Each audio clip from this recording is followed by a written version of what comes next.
What is the difference between the Word of God and the Word of man? This one is tricky. And if you are a person who has not learned how to feel a sense of your own emotions and accepting of other people's emotions, and this is going to be a very hard conversation for you. Because what we are taught in our church pulpits is that it is very appropriate to be sanctimonious, to say that this is the only way. I read it this way, therefore this is the only way because this is how I've read about this in my Bible. With a failure to remember and to realize through a simple Google research that the Bible has been edited over 30,000 times. 30,000 times. Which means that someone has had an opinion over 30,000 times of how to tell the same story and how to create some kind of change in that story to fit the narrative of how I want that to come across.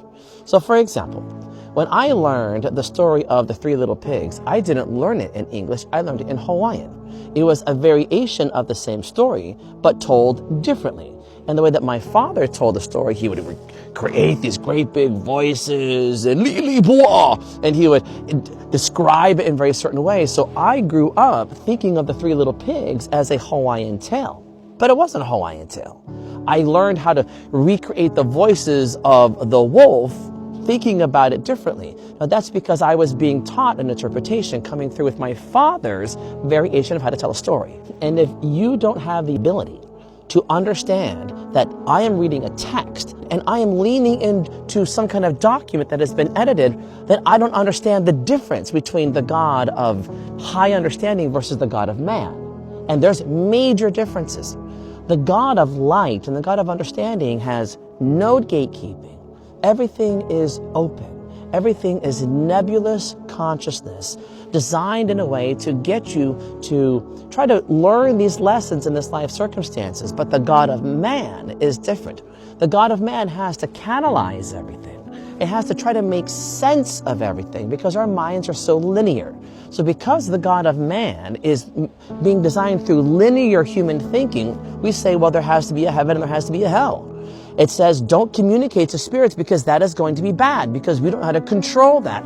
All of that is hyperbole.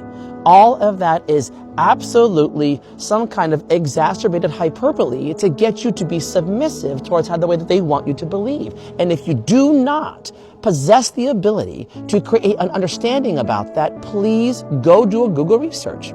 And if you still come across someone else's platform to say, well, I just don't want you to burn in hell, that's all histrionics.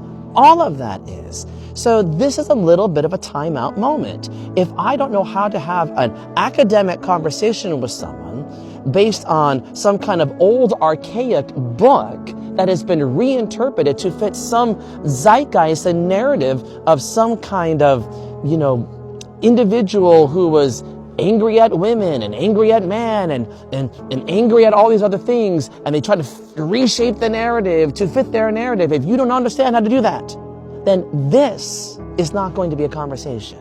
This is not going to be a conversation because you don't know how to utilize critical thinking to go beyond that. Trying to have the same conversation over and over and over again with people who cannot get their head outside of their...